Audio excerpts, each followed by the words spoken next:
Where are we? Now, we don't let a little snow stop us. We don't let a little cold stop us.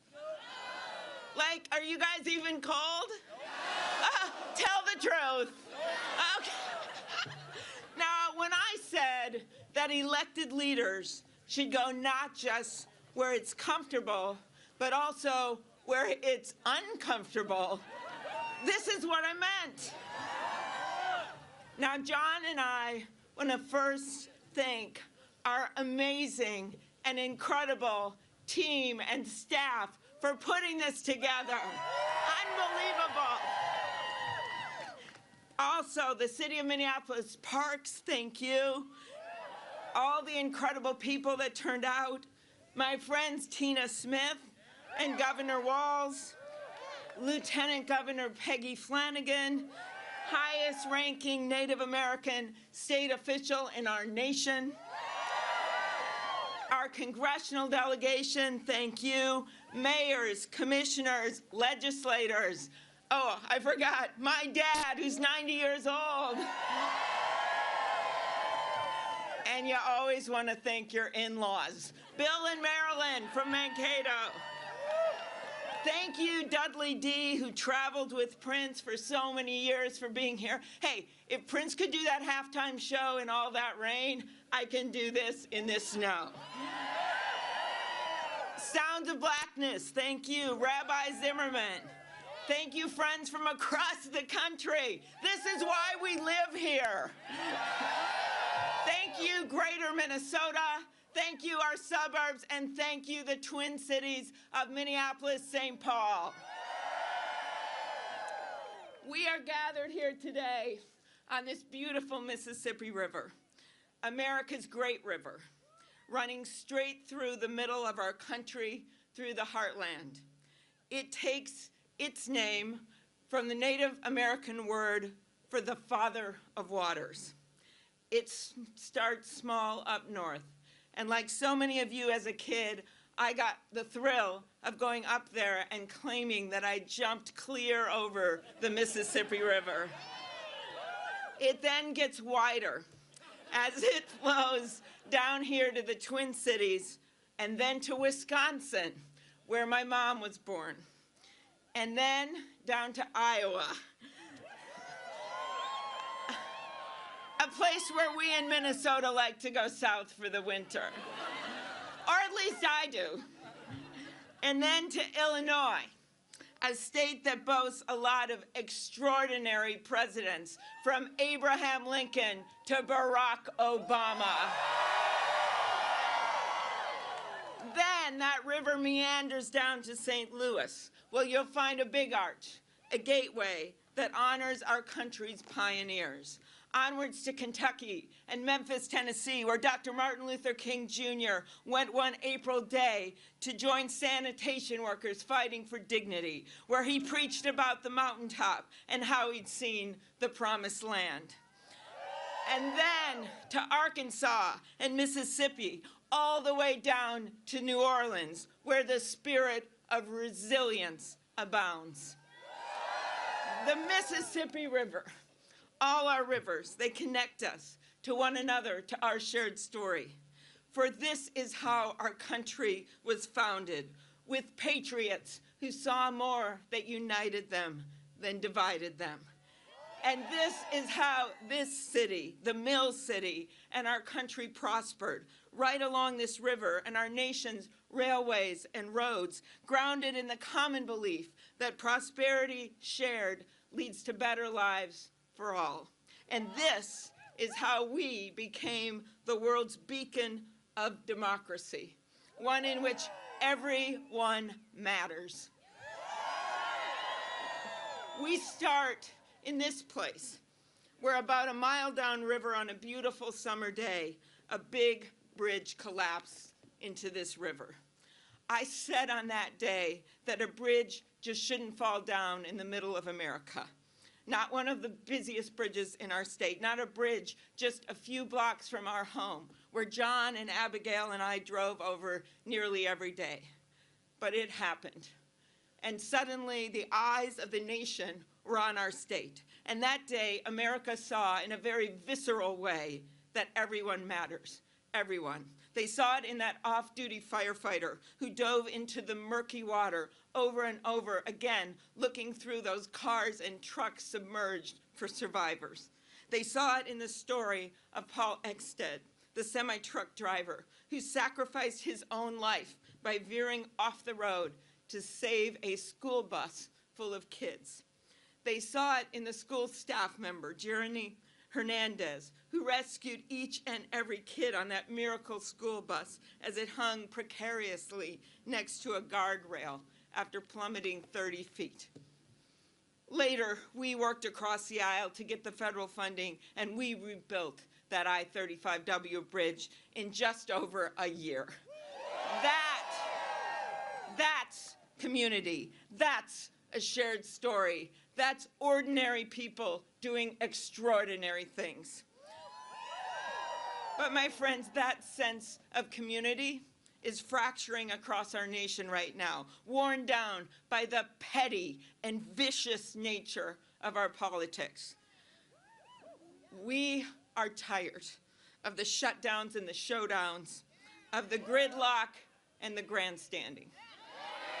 Today, on this snowy day on this island, we say, enough is enough. Our nation must be governed not from chaos, but from opportunity, not by wallowing over what's wrong, but by marching inexorably toward what's right. And it has to start with all of us. My family story is like so many of yours.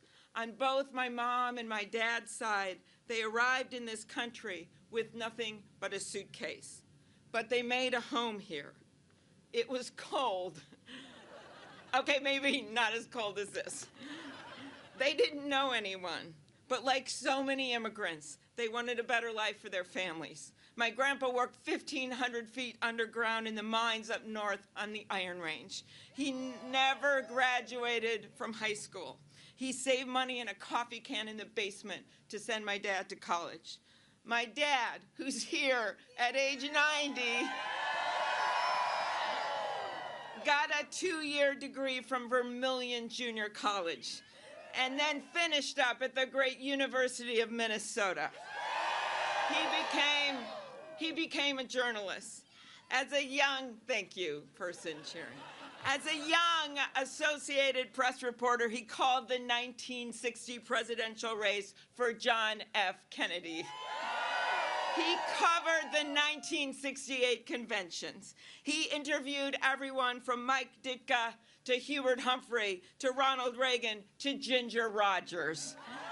Freedom of the press wasn't some abstract idea to my dad. He embraced it. He lived it. My mom, a proud union member, taught second grade in the suburbs until she was 70 years old. Her students, now grown, still come up to me on the street and tell me she was their favorite teacher. So today, on an island in the middle of the mighty Mississippi, in our nation's heartland, at a time when we must heal the heart of our democracy and renew our commitment to the common good, I stand before you as the granddaughter of an iron ore miner, as the daughter of a teacher and a newspaper man, as the first woman elected to the United States Senate from the state of Minnesota, to announce my candidacy for President of the United States.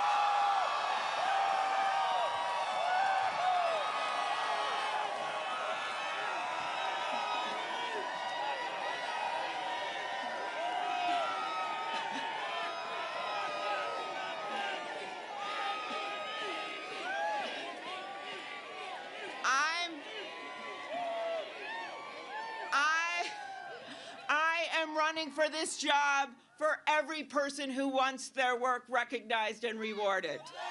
I am running for every parent who wants a better world for their kids.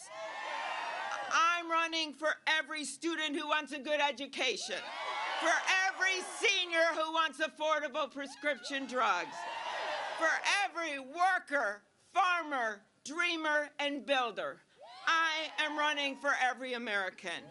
I am running for you.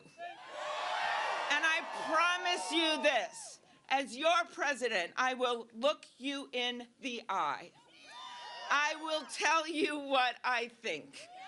I will focus on getting things done. That's what I've done my whole life. And no matter what, I'll lead from the heart.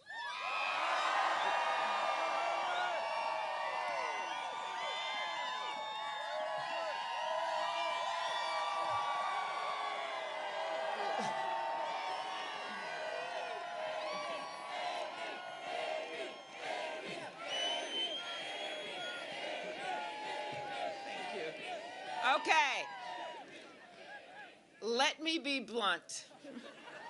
For too long, leaders in Washington have sat on the sidelines while others tried to figure out what to do about the changing economy and its impact on our lives.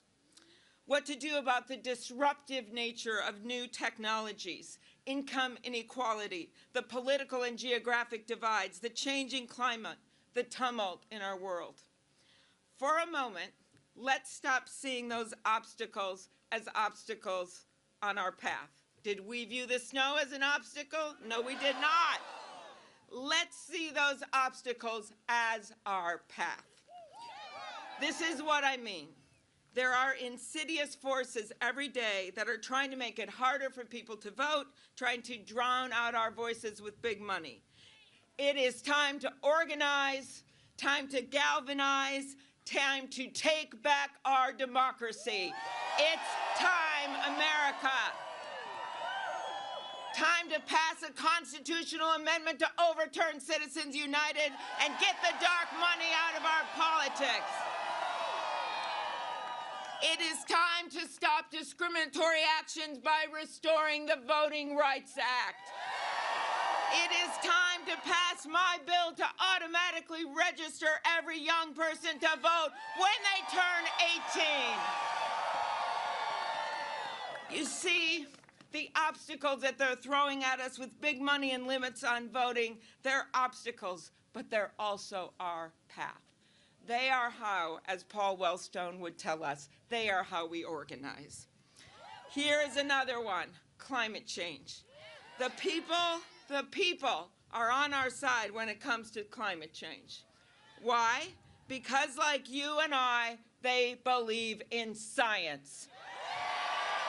That's why in the first 100 days of my administration, I will reinstate the clean power rules and the gas mileage standards and put forth sweeping legislation to invest in green jobs and infrastructure. And on day one, we will rejoin the International Climate Agreement. The obstacles, they are our path. Here's another challenge. Way too many politicians have their heads stuck in the sand when it comes to the digital revolution. Hey guys, it's not just coming, it's here. And if you don't know the difference between a hack and slack, it's time to pull off the digital highway.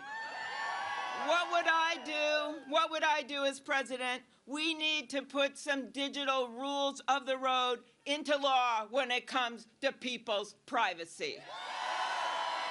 For too long, the big tech companies have been telling you, don't worry, we've got your back. While your identities, in fact, are being stolen and your data is being mined. Our laws need to be as sophisticated as the people who are breaking them. We must revamp our nation's cybersecurity and guarantee net neutrality for all. And we need to end the digital divide by pledging to connect every household to the internet by 2022, and that means you, rural America. I mean, mean, come on. If they can do it in Iceland, we can do it here. We need to train our workers today for the jobs of tomorrow and strengthen our economy by planning ahead.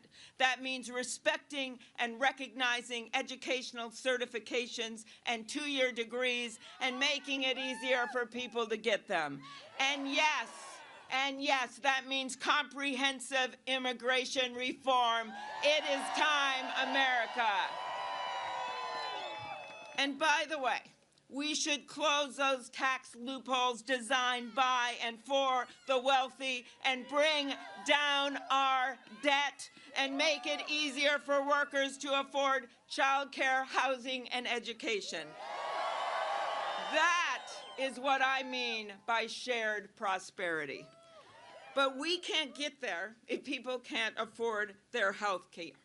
And that means getting to universal health care and bringing down the cost of prescription drugs. Last week, my guest to the State of the Union, who is here with us today, was Nicole Smith Holt. Nicole's son, Alec, a 26-year-old restaurant manager from the southern suburbs, aged off his parents' health insurance. 3 days short of his payday, Alec, a diabetic, wasn't able to afford his insulin. He tried rationing it to save money. It didn't work, and he died. This disgrace should never happen in the United States of America. Not with a simple drug that's been around for nearly a century. The obstacle to change? The big pharma companies think they own Washington. Well, they don't own me, and they don't own Nicole. We are teaming up to pass meaningful legislation, to bring in competitive, safe drugs from other countries, to stop Big Pharma's practice of paying off generic companies to keep their products off the market. We're going to harness the negotiating power of 43 million seniors. That's a lot of negotiating power. And lift the ban on negotiating cheaper prices under Medicare for prescription drugs. I have always believed in doing my job without fear or favor. That's what I do as a senator, and that's what I did as a prosecutor. And that means not only convicting the guilty, but protecting the innocent. That's why I have and why I will always continue to advocate for criminal justice reform. That's why, in a state where we all value hunting and fishing and the great outdoors, I am not afraid to join the vast majority of Americans, including many gun owners, to stand up to the gun lobby and put universal background checks and common sense gun legislation into law. It is time, America. And a safer world isn't just about what we do here at home. Even if you want to isolate yourself from the rest of the world won't let you. International problems come banging at your door just as opportunities come knocking. We need to stand strong and consistently with our allies. We need to be clear in our purpose. We must respect our frontline troops, diplomats, and intelligence officers who are there every day risking their lives for us. They deserve better than foreign policy by tweet. And one last obstacle that we must overcome to move forward together. Stop the fear-mongering and stop the hate. We may come from different places. We may pray in different ways. We may look different and love different, but we all live in the same country of shared dreams. In Minnesota, we have the biggest Somali population in the country, and we are proud of that community. A few years ago, at the height of the angry rhetoric, a Somali-American family of 4 went out to dinner right here in Minnesota. This guy walked by, he looked down at them and said, "You 4 go home. You go home to where you came from." And the little girl looked up at her mom, and she said, "Mom, I don't want to go home. You said we could eat out for dinner tonight. I don't want to eat dinner at home." You think of the innocent words of that little girl. She only knows one home, and that's our state. She only knows one home, and that's the United States of America. Walt Whitman, the great American poet, once wrote these words: "I hear America singing the varied carols I hear." For Whitman, those were the songs of the mechanics, the carpenters, the masons, the shoemakers, and those carols are still being sung today. They are now also the songs of our sisters and brothers, a chorus of different faiths, races, creeds, and ways of life. E pluribus unum, out of one, out of many, one. It is more than a motto, America. It is the North Star of our democracy. It is the North Star of our effort. I am asking you to join this campaign. It is a homegrown one. I don't know if you can even see our number because of the snow, but you can text Amy at 91990. I don't have a political machine. I don't come from money. But what I do have is this: I have grit. I have family, I have friends, I have neighbors, and I have all of you who are willing to come out in the middle of winter, all of you who took the time to watch us today from home, all of you who are willing to stand up and say people matter. I'm asking you not to look down and not to look away anymore. I'm asking you to look up, to look at each other, to look at the future before us. Let us rise to the occasion and meet the challenges of our day. Let us cross the river of our divides and walk across our sturdy bridge to higher ground. As one faith leader reminded me this week, to pursue the good, we must believe that good will prevail. I do believe it, and so do you. So let's join together as one nation, indivisible, under God, and pursue the good.